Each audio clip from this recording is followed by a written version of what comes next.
Yo, I'm Ted, a 52-year-old dude living the New York hustle. Let me spill the beans on the roller coaster of my life. So, I had this wife, Kathy, 47 years young, and we were married for a solid 2 decades.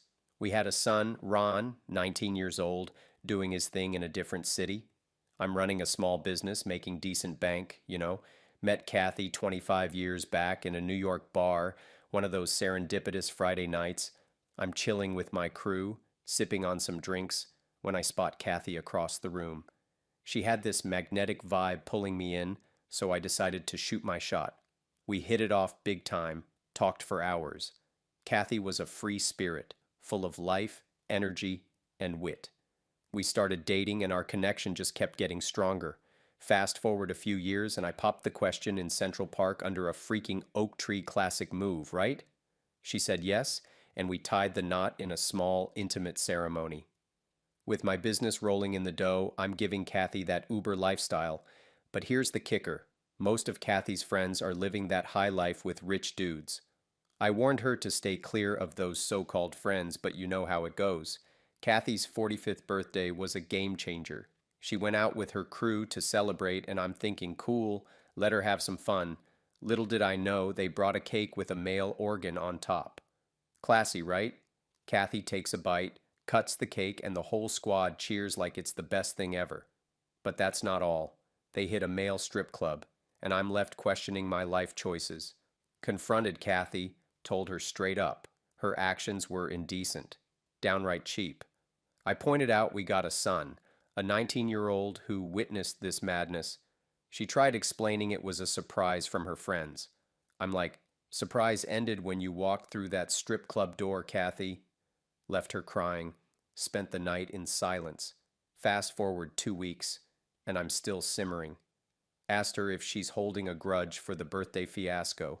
She accuses me of being jealous, saying I don't have friends or fantastic parties.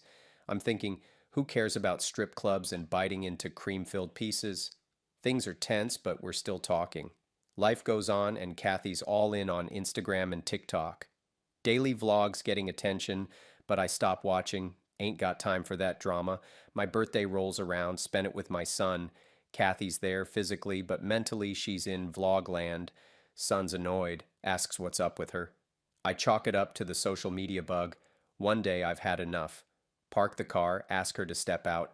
Seething with anger, I lay it out, draw a line, prioritize family over the camera. She's silent, gets back in the car, not ready for a real convo.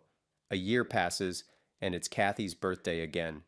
Wish her, give her a fancy bracelet, and she bounces with her friends. Comes back drunk, asking if she even needs me in her life. I'm thinking, what's going on in that head of yours? Next morning, I propose therapy, sensing our relationship is on life support. She rushes off to the gym, no time for serious talk. I skip the office, determined to have the chat. She returns with friends in tow.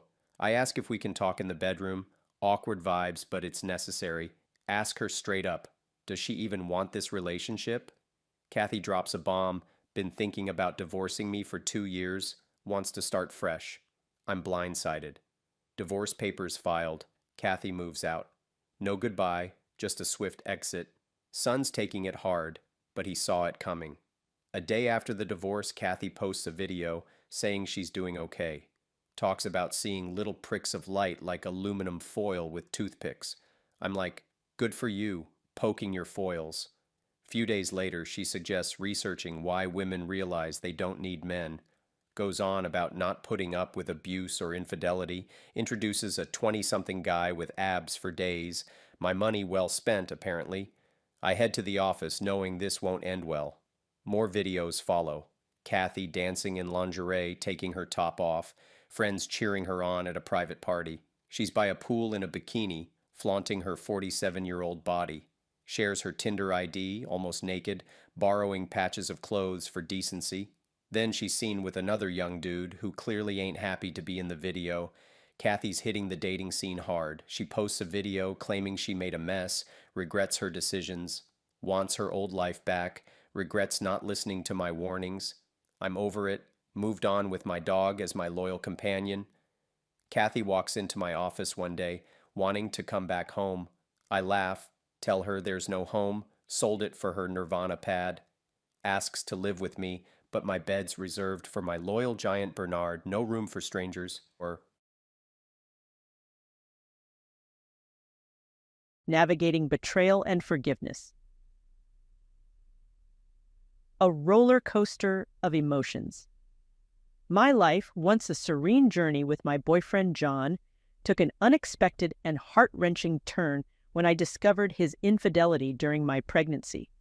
The pain, the betrayal, and the desire to salvage our relationship have plunged me into a whirlwind of conflicting emotions.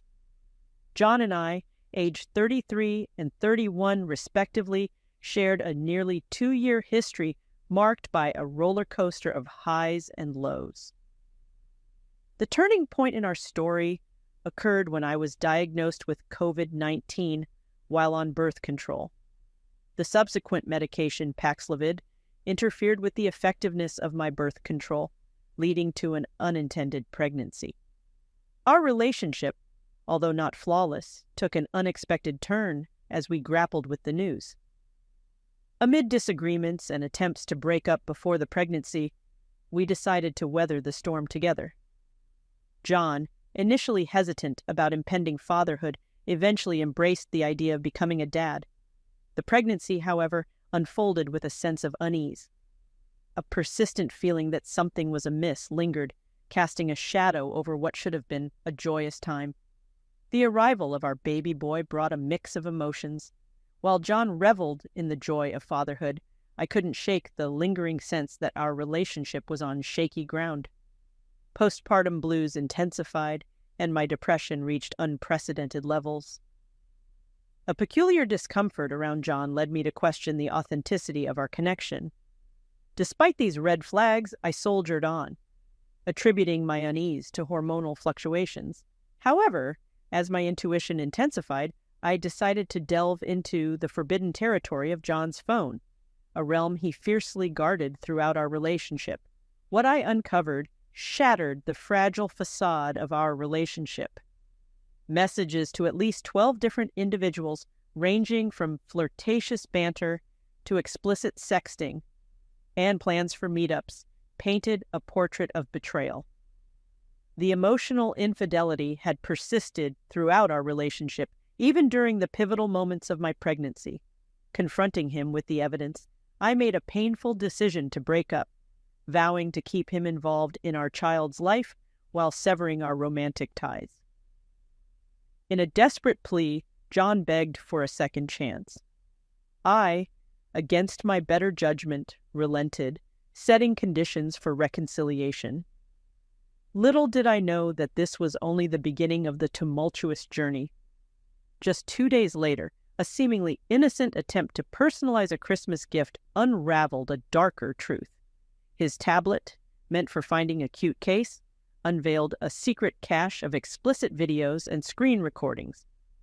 Shockingly, these recordings featured John engaging in intimate acts with other individuals, male-bodied, during my pregnancy and even after our son's birth. The betrayal, now multifaceted, thrust me into a realm of pain beyond comprehension. His confession came, attributing his actions to fear of impending fatherhood and struggles with bipolar disorder, leading to manic episodes of hypersexuality. The weight of his admission left me shattered, seeking solace in the living room, my son by my side. The internal conflict waged within me, torn between the love I felt for John, the desire to provide a stable family for our child, and the undeniable agony of betrayal. Admitting that I might be perceived as the asshole for choosing to stay, I grapple with the complexity of emotions, questioning if forgiveness is attainable. To those who have walked this treacherous path and emerged on the other side, how did you navigate the intricate dance of forgiveness and healing? Does the pain eventually dull, or does it linger like an unwelcome ghost? How does one reconcile the images burned into memory? I acknowledge the prevailing sentiment that I should leave, yet my heart yearns to extend a lifeline to a relationship that once held promise. Am I deluding myself with a desperate hope, or is there potential for redemption and transformation? In sharing my authentic truth, I seek understanding, empathy, and perhaps guidance from those who have weathered similar storms. The journey ahead is uncertain, fraught with emotional landmines, yet the possibility of rebuilding a fractured love persists in the depths of my conflicted